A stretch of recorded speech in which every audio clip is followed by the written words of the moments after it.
আসসালামু আলাইকুম রহমতুল্লাহ। প্রিয় দর্শক, বাংলাদেশের জাতীয় সঙ্গীতের সমস্যাটা কোথায়? রবি ঠাকুর হিন্দু বলে নাকি এই সঙ্গীতের ভিতরে রয়েছে নানান রকমের বিতর্ক? তার ছোট্ট সমীকরণটি বাংলাদেশের সর্বোচ্চ লেভেলের শিক্ষিত থেকে শুরু করে সর্বনিম্ন লেভেল অর্থাৎ সারা দেশের আপামর জনগণের বুঝে আসলে তবে বুঝে আসেনি এক শ্রেণীর বুদ্ধিজীবী নামক আবালের।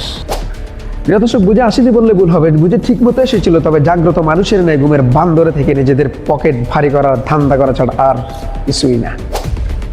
এর আগেও স্বৈরাচার সরকারের অধীনে এক শ্রেণীর মুরগি চোরা ছিল, যাদের কাজে ছিল শুধু বঙ্গবন্ধু ৭১ আর মুক্তিযুদ্ধের চেতনার পুরনো সেই গল্প বলে বলে স্বৈরাচার হাসিনার কাছ থেকে রাষ্ট্রের কোটি কোটি টাকা হাতিয়ে নিয়ে যেতে। অথচ এই স্বৈরাচার পালিয়ে যাওয়ার পর থেকে ওই সমস্ত কথিত বুদ্ধিজীবী নামক মুরগি চোরাদের এখন আর খুঁজে পাওয়া যাচ্ছে না। মূলত তাদের ভিতরে কোনো রকম দেশপ্রেম কিংবা কোনো চেতনাই ছিল না, ওরা ছিল ভারতীয় রাজাকার। আজকেও নতুন মুরগি চোরের আবির্ভাব ঘটেছে।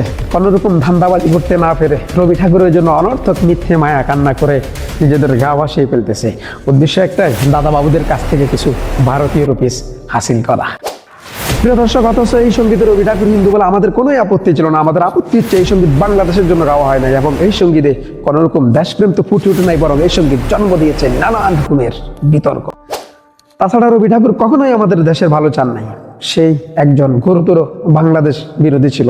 ঢাকা ইউনিভার্সিটি নির্মাণও ছিল তার শক্ত বাধা, যে কারণে 1911 সালে নির্মাণ হওয়ার কথা থাকলেও 10 বছর বিলম্ব হয় এই ঠাকুরের জন্য এবং আমাদেরকে মূর্খ বলে আখ্যায়িত করেছিল। মূর্খর দেশে কিসের আবার ভার্সিটি। প্রিয় দর্শক, এইভাবে আমাদেরকে তুচ্ছ-তাচ্ছিল্য করার পরেও যারা রবি ঠাকুরের জন্য অনর্থক মিথ্যে মায়া কান্না করবে, তারা আর যাই হোক অন্ততপক্ষে দেশপ্রেমিক হতে পারে না। তারা মাতাল, উন্মাদ আর অ্যাবনর্মাল ছাড়া কিছুই না। রবি ঠাকুরকে নিয়ে বলতে গেলে অনেক কথা, তবে আজকে যেহেতু আমাদের টপিকটাই হচ্ছে জাতীয় সঙ্গীত, চলুন দেখে আসি এই সঙ্গীতের ভিতরে কোন কোন জায়গায় সমস্যা রয়েছে। রবি ঠাকুর এই সঙ্গীত রচনা করেছিলেন 1905 সালে। অথচ বাংলাদেশ তো দূরের কথা, পাকিস্তান নামক দেশটিতে তখন জন্ম হয় নাই। তাহলে ভারত থেকে পাকিস্তান আলাদা হবে, আবার পাকিস্তান থেকে বাংলাদেশ আলাদা হবে, আবার এই সঙ্গীত বাংলাদেশের জাতীয় সঙ্গীত হবে, এটা হাস্যকর বিষয় ছাড়া আর কিছুই না। দ্বিতীয় সমস্যাটি হচ্ছে, যেহেতু এটা বাংলাদেশের জাতীয় সঙ্গীত, সেই হিসাবে নিশ্চয়ই বাংলাদেশের জাতীয় কবি রচিত হতে হবে কিংবা বাংলাদেশের কোনো নাগরিকের রচিত হতে হবে। তাহলে বিদেশি কবির দ্বারা একটি সঙ্গীত আমাদের মাথার উপরে জোর করে চাপিয়ে দেওয়া কি বৈষম্য নয়? তৃতীয় সমস্যাটি হচ্ছে, যে সঙ্গীত বাংলাদেশে, সেই সঙ্গীতে একবারও বাংলাদেশের নাম উল্লেখ নেই, শুধু উল্লেখ করা আছে বাংলার। রবি ঠাকুর বহুবার চেয়েছিলেন এই বাংলাকে ওই বাংলার সাথে মিশিয়ে দিতে, সেটি স্বৈরাচার হাসিনা সরকারও চেয়েছিলেন, তবে এই বাংলার মানুষ তাদের স্বপ্ন সত্যি হতে দেয়নি। এর চাইতে ভয়ানক যে ব্যাপারটি রয়েছে, যাহা একজন মুমিনের ঈমানকে ধ্বংস করে দিতে পারে, অর্থাৎ এই সঙ্গীতে শিরক রয়েছে, যাহা আল্লাহ তাআলা একেবারেই পছন্দ করেন না। চলুন দেখে আসি আলেম সমাজের মুখ থেকে এই সঙ্গীতের কোন কোন জায়গায় শিরক রয়েছে।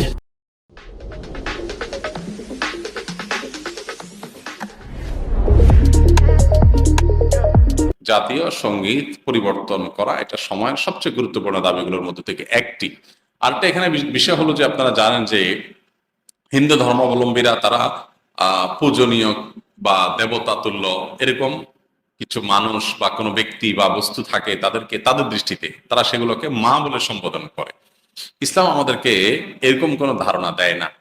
আমাদের স্বার্থের বিরোধী ছিল সেটা আমাদের জাতীয় সঙ্গীত কিভাবে হয়।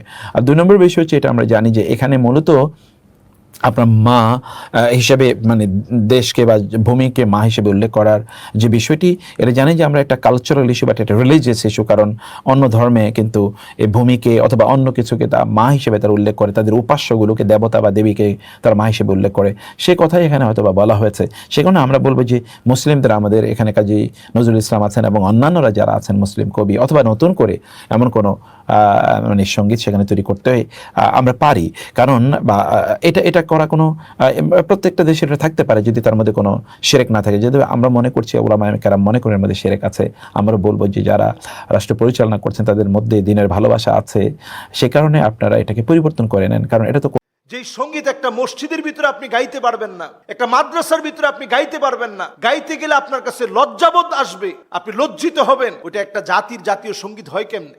শিরকি কথায় ভরপুর এই সঙ্গীত 52টা বছর ধরে আমাদের উপরে চাপিয়ে দেওয়া হয়েছে। এখন আওয়াজ উঠেছে এই জাতীয় সঙ্গীতকে কিভাবে এখন সংস্কার করা যায়। জাতীয় সঙ্গীতের ব্যাপারে আমাদের কিছু আপত্তির দিক আমরা তুলে ধরছি। 52টা বছর ধরে আমাদের উপরে যে জাতীয় সঙ্গীতকে চাপিয়ে দেওয়া হয়েছে আমাদের ইচ্ছার বিরুদ্ধে। এই একটা সঙ্গীতে এতগুলো সমস্যায় জর্জরিত হওয়ার পরেও যারা রবি ঠাকুরের পা চাটে তাদের উদ্দেশ্য সম্পর্কে অবশ্যই আপনারা অবগত আছেন। দেশ যদি সংস্কার হবে সব জায়গায়, তাহলে এই সঙ্গীত কেন নয়? পুরো জাতির দিচ্ছে ডাক, তিন দেশি সঙ্গীত নিপাত যাক।